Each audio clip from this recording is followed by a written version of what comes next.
decade at the helm, Tennessee State University's President Glenda Glover led her final presidential prayer service today. Went through COVID, pandemic, a tornado, but we stayed the course. I have fought a good fight. I have finished my course. The annual service took place this morning at Jefferson Street Missionary Baptist Church. Number members of the local clergy and Nashville Mayor Freddie O'Connell were among those taking part.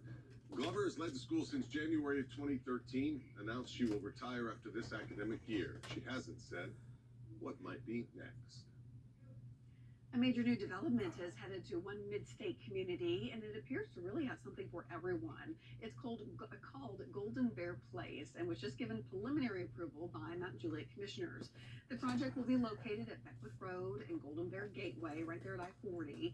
It's expected to include 660 homes, a hotel, restaurant, convenience store, some storage units, even a bowling alley. No word yet on when it could break ground. The search for the next head coach of the Titans is underway. Here they're coming for you, kid. No way.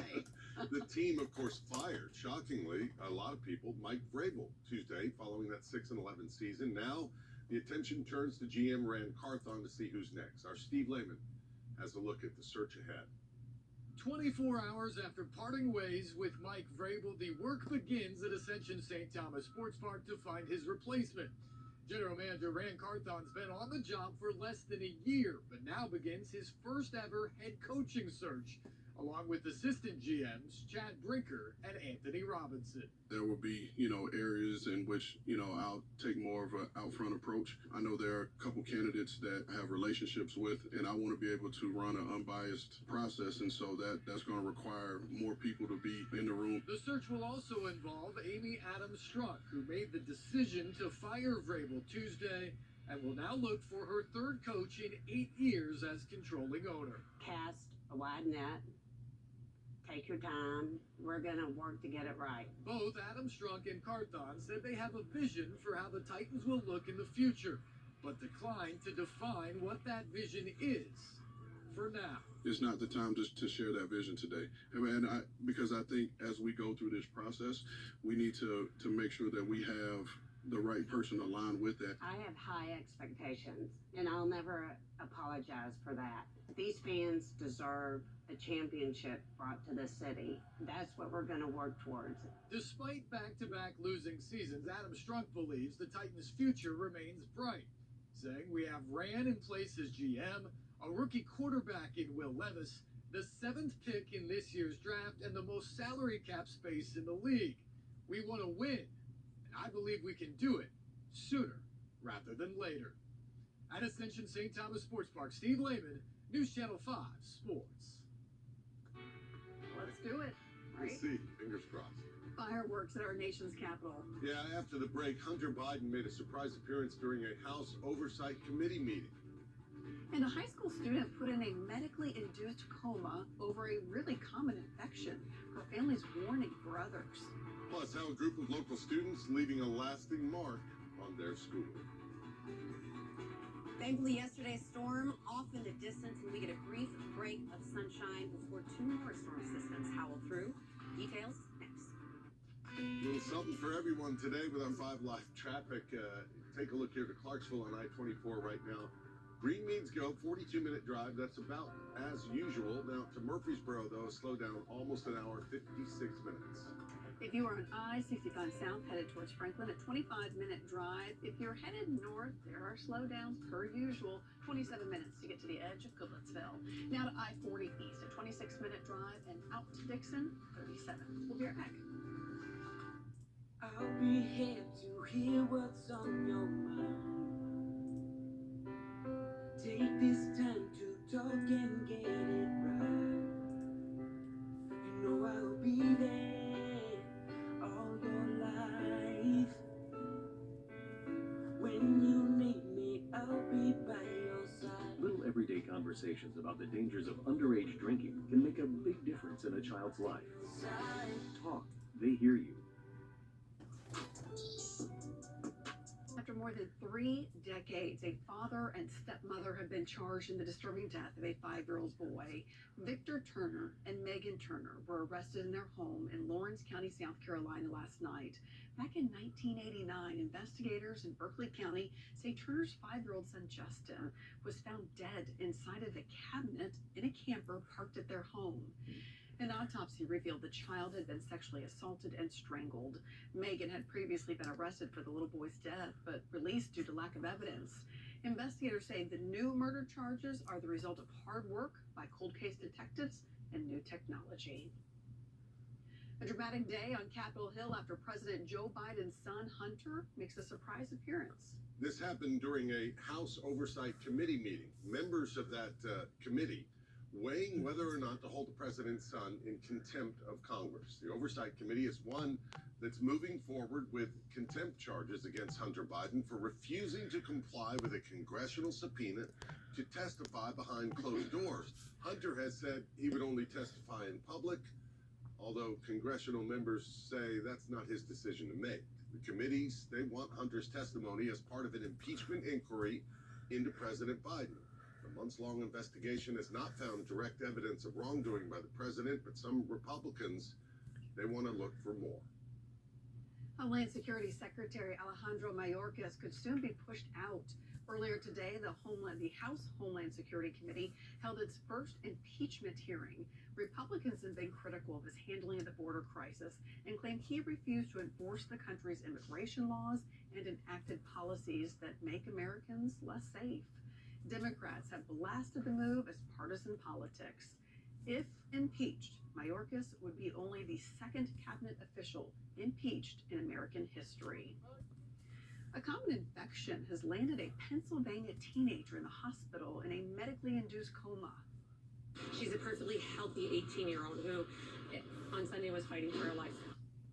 That is Shannon Sullivan. She says for the last month, her daughter Katie has been dealing with lower back pain she thought was due to all the high school sports that she plays. However, shortly after Christmas, she was flown to the hospital in critical condition with extremely low blood pressure and a high heart rate. It turns out she had been suffering from a urinary tract infection. When they did the testing, they found that she had a urinary tract infection for about a month that had actually caused a hole in her kidney that then caused an abscess into her liver, into her back muscle, and also into her behind her kidney, and she was in septic shock. I mean, it's just terrifying, really. For the last week and a half, she has undergone surgery, spent in a medically induced coma, also on a ventilator. However, yesterday, the family says she started responding to them. Doctors say it will be a long recovery, but they believe she will eventually be back to school and playing sports. Most urinary tract infections can be treated with oral antibiotics, so if you have symptoms, you got to get to your doctor. Guns continue to be a big problem at airports across the country, including right here at BNA. The Transportation Security Administration says it was another record year for passengers caught with firearms at checkpoints across the country. More than 6,700 guns were found in carry-on bags last year. It's a 200% increase or more than 200 more from 2022. 93% of the weapons, they were loaded. Most of the firearms, 451 of them, were found at one airport in particular, Hartsfield-Jackson Atlanta International. 188 guns were discovered at Nashville International Airport, putting it in the top 5. If you're caught with a firearm in a carry-on bag, you face thousands in fines and potential criminal charges. Leaving their mark on their school. This is pretty cool. Arcole Johnson stopped by Amqui Elementary School in Madison, where students got to take part in a mural that will be enjoyed for years to come. The fun part is we get to put our ideas together to make this. Every kid has a chance to make history and to be who they want to be, so it's nice that I'm a part of that. This whole entire project is called Spoken Graffiti, and after the shooting in Covington, at Covington School, we really wanted to do something to show the power that lies in school, but take away from that, because school shootings have been happening. When they were given that piece of paper and not having to really actually speak anything, but just seeing some of the things that they put on the paper was amazing. We eventually came with never give up, be yourself, Yes, I've never done a book by its cover or that tiger. My favorite part of the mural is never give up, to motivate the students who don't try their best. The meaning of the book is don't judge a book by its cover. So kids don't bully other kids for no reason. I came up with the idea of be cool in the book. Because, like, if you're ever sad, you can see that and then you're happy. I came up with the always be yourself because, like, since this is a very diverse school, not only in race but in like sexuality, gender, and hobbies, we can see a whole bunch of different personalities. And especially with social media getting more and more accessible, you can see different people and you could want to be them. So you could hide yourself and try to act like them. It just makes, like, everything look bright and happy. Once we heard the students and what they wanted to say, we decided to accompany each mural with a poem. Students need to, like, to dream big. Why do they need to do that? Because to achieve their goal. Because you want to be who you are and you don't want to change yourself for a person. So hearing them, it just made it all worth it because the children are legit the future, and when they get exposed to art early, they have an outlet, they have a way to express themselves, and like poetry and drawing, it's a way to get out some of those big emotions when they don't feel seen. So to know like what we sought out to do, we actually were able to accomplish. It just feels good. Reporting for News Channel 5, I'm Cole Johnson. Oh, I just love the passion of our teachers, and those kids were great. A grant made this mural possible. Beautiful. All right. Changes. Sunny. in the So, weather. Bree, That's anything right. going on? Everyone, I was joking. You I was already like, anticipate. if I go to the grocery store, Oh yeah, you if they're better like, cap on sunglasses. Sabrina, right on.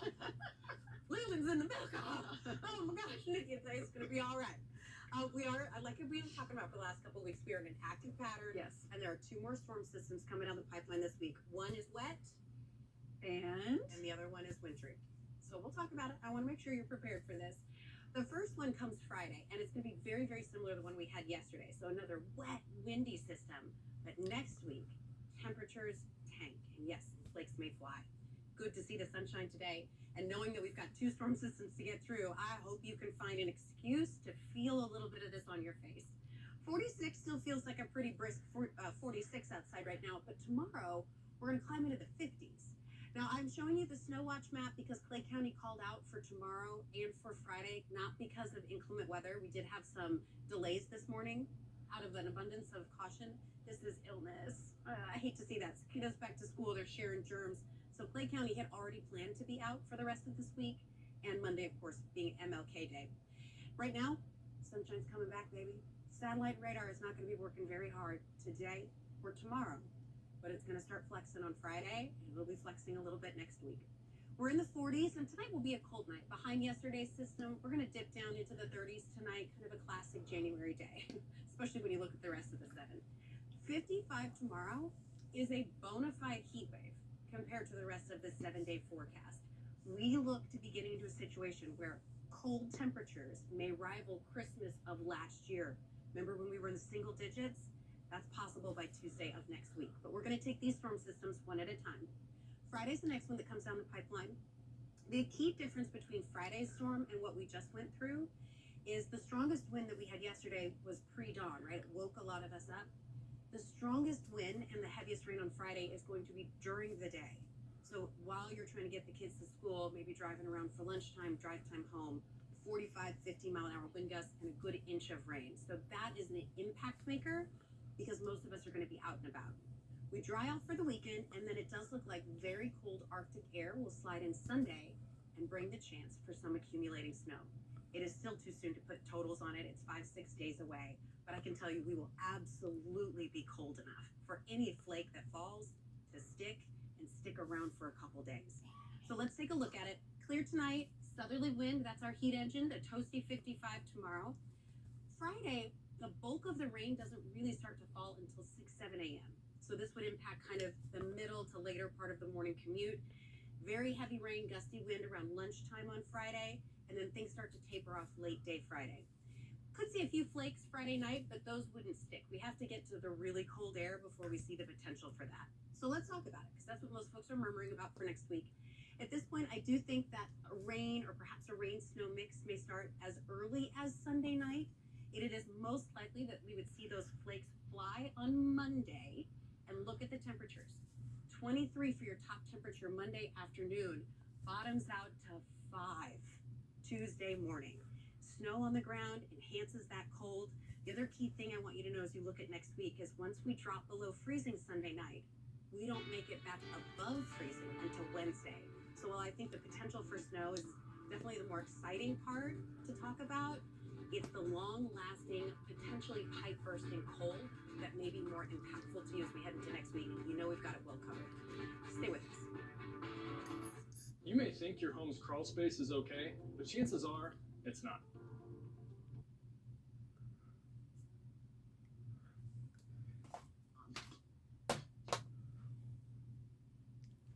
I don't know why the signal's dim.